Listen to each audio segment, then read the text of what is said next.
Hi, everybody. I'm Bryan Mudd, a fan of South Plains politics. Here's your talking points for this week. Who's in? Candidates for the city election are filing to be on the May ballot, but already surprised about one candidate who's out.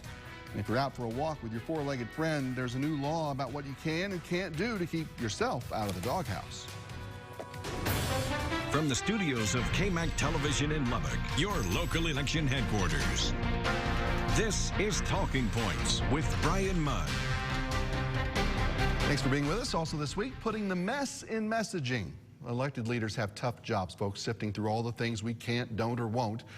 Most of us glaze over when they start talking about that work, so it's hard for leaders to always put together a clear message on why they think you should fill out that form, or show up to that open house, or vote for something. But that messaging problem actually goes both ways. A prime example is November street bond. Folks complained about the portion of the plan involving Broadway, but meanwhile, the council worked to get people to buy into their plan to do all the street projects at the same time. And in the end, it was the voters who had their say, and they said no. Who should have listened to whom doesn't matter now, but the street problems are still there. A lot of folks did make it out to Councilman Randy Christian's meeting this week as he looked for input on Road Bond Plan B. But people don't always want to engage in that part of the process, which, as we saw, can lead to expensive problems like that on both sides. And now at least some city leaders are worried that you won't play your role if they choose to let all of us in Lubbock choose our own power provider. That could happen, and it could save you money, or it could cause problems if you don't do your part. KAMC's Ryan Chandler's at Citizens Tower, so pay attention to his message about your electric future. Well, ever since 70% of Lubbock joined the ERCOT grid in May of 2021, city leaders have considered inviting retail providers into the city market to compete for your business. And once the remaining 30% of Lubbock residents are put onto the ERCOT grid in May of 2023, that might actually be done. But not all city leaders are on the same page about how to proceed. Competitive market is everything that we've ever wanted. It is the American way. Lubbock is looking to become the first city in Texas to opt into the retail utility market. But what does that mean for you? If the plans are approved, you'll get to pick your own power provider beginning in fall 2023. If you don't pick, one will be randomly assigned to you, but it won't be LP&L. In fact, LP&L will no longer be a power provider. They'll become what's called a wires company. They'll own the transmission lines and the power plants, but your power will come from other private companies. Some city leaders say this free market model will offer customers better rates and services, including Councilman Griffith, Councilman Massengale, and Mayor Dan Pope. I think the vast majority of our citizens want competition. I know our business market wants competition. But others are more hesitant. They say we still need more public education and engagement to make sure citizens are on board. I'm looking around the room tonight and today, and I don't see any citizens. There may be some listening. I doubt it. Look at your last elections. We don't get good participation. If there are some individuals that would want to speak to any of the council members in regards to their thoughts about opting in, I think that's perfectly fine, and I encourage it. LP&L says getting that word out is a major task before them. It is a big project. It is changing the way that folks have received their electricity for over 100 years. We want to make sure that the public is aware of this. Now, LP&L pointed to February 15th when the Electric Utility Board plans to cast their first official vote on this measure. And if they do approve it on that day, City Council will then take up the measure at their meeting following February 15th. And they say they are committed to bringing as many members of the public into this process as possible, saying they do plan to hold a final open house before they do take that vote. But if that is approved by both bodies, you'll be responsible for choosing your new electric provider come the fall of 2023. All right, Ryan, thank you. And District 5 Councilman Randy Christian's here. A lot to talk about. Let's start by talking about power providers here. Okay. Where do you stand right now on moving away from LP&L as sort of our sole provider and letting some other companies move in here?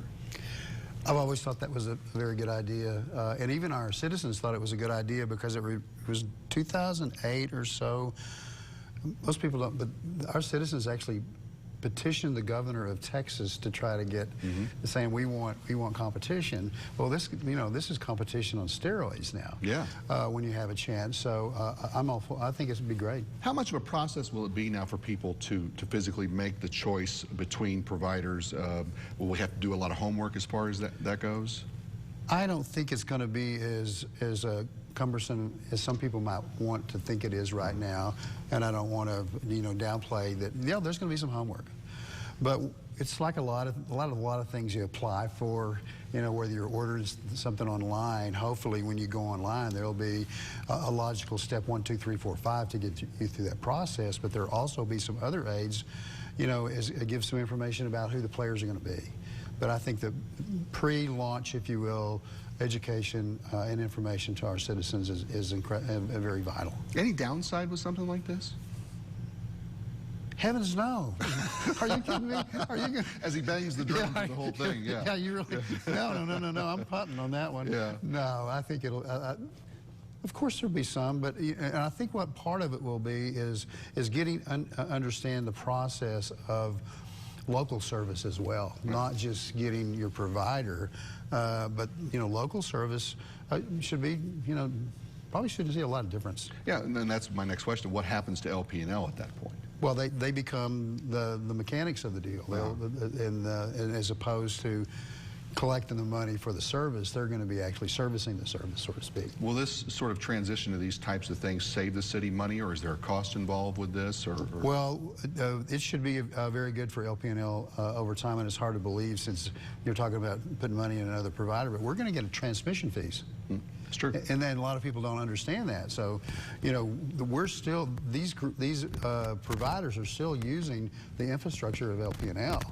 So we get paid, a royalty or whatever you want to call it for them to be able to do that. Now, for folks who don't understand, why is the earliest this could happen now 2023? I don't know whether that's such an important date or deadline, but I think it's just part of the planning process that we were doing. Okay. So there's always possibility it could be delayed. It wouldn't be any earlier than that, but I don't think there's any particular real magic to the actual date. Let's get into something that we mentioned a little bit earlier, and that's of course Street Bond 2.0 that you've been a big part of here now already. I was impressed by the turnout that you had at the public meeting earlier this week. What did you hear a lot from folks? We heard, or at least I heard, some affirmation of what I've been hearing all along. That most everybody, I would say almost 100% of the people in that room said that if the, I'm going to call the General Street part of the package versus Broadway, if those had been separated, it probably would have won handily. So that was the one thing that the constant. And the other thing, though, even though wanted to break out Broadway and they thought maybe it was too expensive, most everybody said we need to do something on Broadway. But what is that? I think we got some homework to do. Yeah. I know we heard all this even before the election, though. Was there a way at that late a point in the process to say, before the November election, to say, well, look, okay, forget Broadway, we'll pull it out? It was already on the ballot. Well, the process that people need to understand that there was a council subcommittee that was put together from the Future Needs Committee, which is 3 of my colleagues. They're the ones that actually brought to the rest of us what would be on that ballot. Right.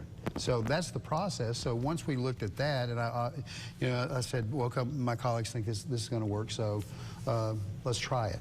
But to answer your question specifically, I don't know how many days prior to the election, so to speak, that you could change the language on it. It's quite a from a legal perspective, an official, it's a little bit of a cumbersome process. Sure. It's probably important to point out here, we're going to see some more bonds like this, and more questions about how to handle things, because it's a monstrous project for you guys to keep up with Lubbock's growth and the infrastructure needs for all this, right? That's my biggest concern, and the way I feel. And Broadway's been there for 100 years.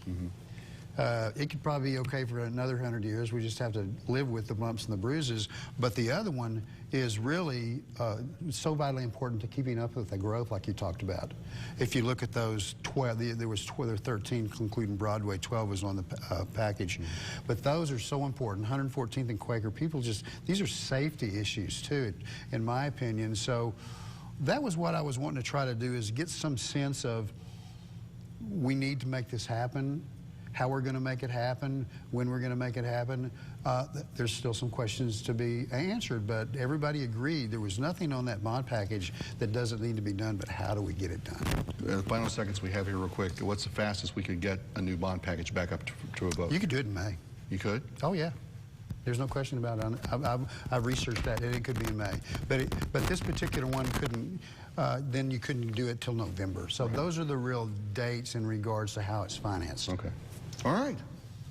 Councilman Randy Christian from District 5, keeping us all informed on how things really work over there and what we're trying to at least accomplish. Don't ask me any real questions like you did that 1 minute ago. Oh, yeah. You're trying to catch me, man. Good to see you. Hey, good to see you again. Appreciate you coming on. You bet. Win for Lubbock's abortion ban in Texas. Abortion providers are dealt another legal blow as the filing period, of course, now underway for the upcoming city elections as well. Mr. Christian, we're waiting for his decision on whether he'll be on that ballot. This man will be. Says he's the man for the job when Lubbock elects a new mayor. 5 good minutes with attorney Trey Payne. Next on Talking Points.